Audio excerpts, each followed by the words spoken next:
guys, I'm Sam. I want to thank you for checking out my video. I'm doing a remodel on a house, a big kitchen remodel that had some addition work done a bunch of years back, and whoever did the work was horrible. I don't know if they were a contractor or not. I don't think they were, or at least it wasn't permitted, and I want to show you guys the dangers of hiring somebody without a license and without a permit. I know that's a touchy subject. It is with me too, but I do want to show you this. So while you guys are waiting, go ahead and hit that subscribe button. All right, so check out what I found. All right, so I started this remodel. It had a lowered soffit, and I'm done demoing that.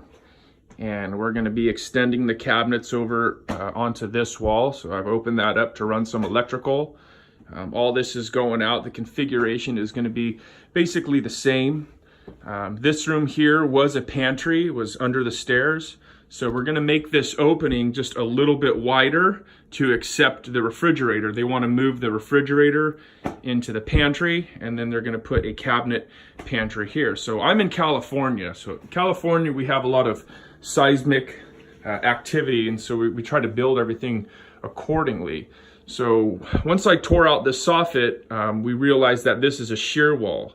So in California, at least in my area, anytime you touch the structure, you have to have an architectural engineer say that it's okay. Even if you're a licensed contractor, it doesn't matter. You know, we build things the way the drawings say to build them. So this area here there's an upstairs. I'll just give you guys a quick view of what I'm talking about here. And this area was added on. And they made a room upstairs, so you can see where they added a load-bearing beam here, and then they added this room up above. So what did they do downstairs? All right. So in order for me to make this opening wider, we've got to take the header out, and we're going to put a wider header in, which has all been engineered, even though it's a simple job. But when I opened this up, I discovered that whoever did this job, I can tell it wasn't permitted. For one, look at this. That header's not even nailed in. They took the stud out. I can see there was a stud there, so I don't know when this opening was made, but this opening was made in a shear wall. So a shear wall is a rigid wall. When an earthquake happens, this wall kind of holds everything together. So they put big hardware in the ground, such as that, in concrete. And if you can look at that bolt, was never even tightened. An inspector wouldn't miss that, you guys. When they come out and do the framing inspection, they look at the drawings, they look for the hardware, and they inspect that it's been done right. So that was never even tightened down. You're not supposed to open up a shear wall. I can tell this opening wasn't here always, because this header is way oversized. It's just thrown in. The original builders would have not left that way. There's plywood furring. It's, you know, again, you can see where something had been removed. You can see that this plywood is different than this plywood. And if you look up top, there's a big cut running all the way through. So at some point, somebody cut all of this plywood out. Because the soffit was here, they weren't able to remove what was above, and so they just nailed the plywood back on top. So this wall has been completely jeopardized, which isn't a huge deal now that we're doing this remodel, but basically what I'm gonna have to do now is, you know, first I've got to contact the engineer and tell them they have to re-engineer this. I'm gonna have to pull this drywall off. I'm gonna have to pull this plywood off and put full sheets going all the way up to the top. Another reason why I'm fairly confident that this wasn't engineered is because this is the beam to the room upstairs. You see how the beam runs into these two top plates? So in an earthquake, there's nothing keeping these two pieces from separating. When it's engineered correctly, typically the engineer will have us put a big strap that goes from that beam. It gets nailed in.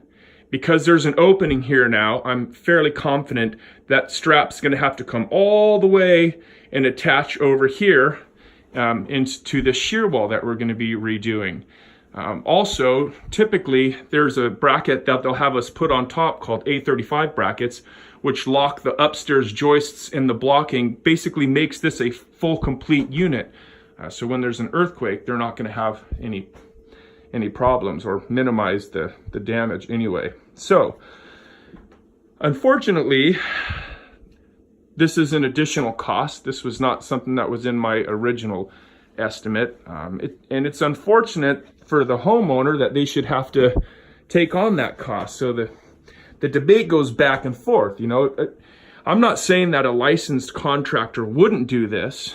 Not everyone is ethical, whether they're a contractor or not a contractor. You know, in the real world, you've got people that aren't ethical.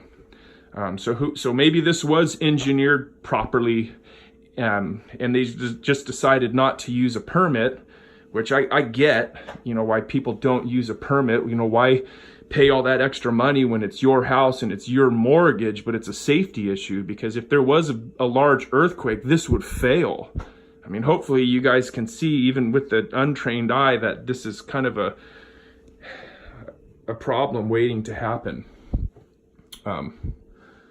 You know, and an inspector, yeah, they don't catch everything, but they would definitely catch this. I mean, all the inspectors know what a shear wall is, and everyone knows that you can't cut it. And if you do have a seam in it, you're supposed to put blocking in it.